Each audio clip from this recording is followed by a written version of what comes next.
আসসালামু আলাইকুম এভরিওয়ান, আশা করি সকলে ভালো আছো। এসো ইংরেজি বলতে শিখি আমাদের এই ক্লাসে সকলকে স্বাগত জানাচ্ছি।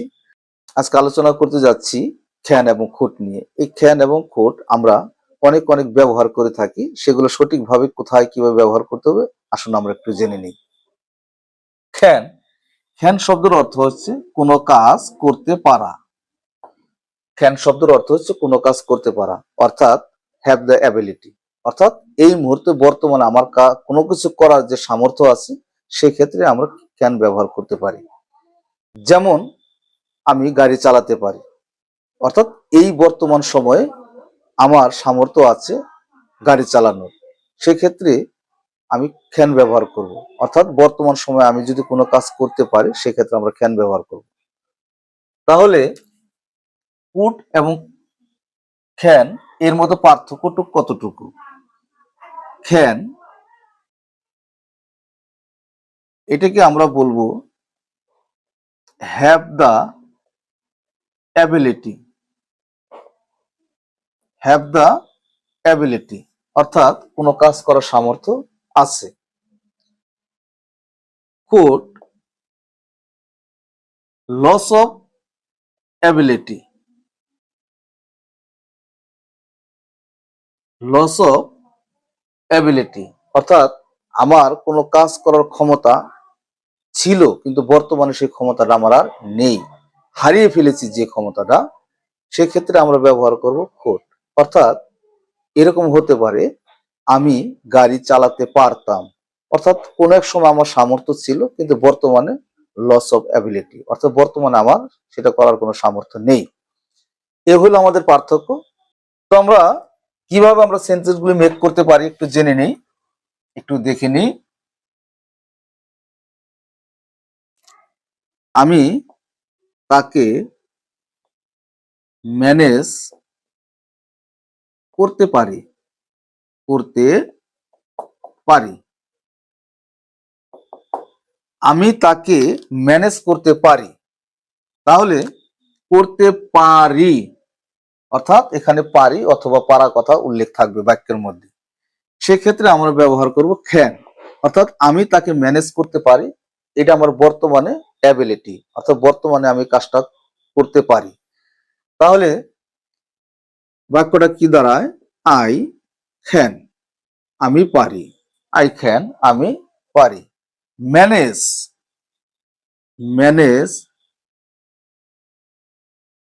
হিম, তাকে, আমি তাকে ম্যানেজ করতে পারি। আই ক্যান ম্যানেজ হিম, আমি তাকে ম্যানেজ করতে পারি, তাকে নিয়ন্ত্রণ করতে পারি। এখন যদি বলা হয় আমি তাকে ম্যানেজ করতে পারতাম, অর্থাৎ অতীতকালে আমি তাকে ম্যানেজ করতে পারতাম, নিয়ন্ত্রণ করতে পারতাম, অর্থাৎ অতীত আমার সামর্থ্য ছিল যেটা বর্তমানে নেই, সেক্ষেত্রে আমরা কি করতে পারি? ক্যানের জায়গায় কি ব্যবহার করতে পারি? কুড ব্যবহার করতে পারি। যেমন I could manage, I could manage him, আমি তাকে ম্যানেজ করতে পারতাম। আশা করি বুঝতে পেরেছো। একইভাবে যদি বলি আমি টাকা উপার্জন করতে পারি, আমি টাকা উপার্জন করতে পারি, বিশ্বাস করো আমি টাকা উপার্জন করতে পারি। তাহলে যদি বলি বিশ্বাস করো আমি টাকা উপার্জন করতে পারি, you believe, you believe me, তুমি আমাকে বিশ্বাস করো আমি টাকা উপার্জন করতে পারি। ইউ বিলিভ মি, তুমি আমাকে বিশ্বাস করো আমি টাকা উপার্জন করতে পারি, অর্থাৎ বর্তমান সময়ে এই ক্ষমতাটা আমার আছে, আমি টাকা উপার্জন করতে পারি। আই ক্যান, কি হবে? আই ক্যান, আমি পারি উপার্জন করতে, earn, I can earn money. You believe me, তুমি আমাকে বিশ্বাস করো, আই ক্যান আর্ন মানি, আমি টাকা উপার্জন করতে পারি, অর্থাৎ বর্তমানে এটা আমার সামর্থ্য আছে, অর্থাৎ হ্যাভ দ্য অ্যাবিলিটি। এখন এই বাক্যটাকে যদি আমরা বলি বিশ্বাস করো, তুমি আমাকে বিশ্বাস করো আমি টাকা উপার্জন করতে পারতাম, অর্থাৎ অতীতকালে আমার ক্ষমতাটা ছিল এখন আর নেই, তাহলে সেক্ষেত্রে আমরা কি করতে পারি?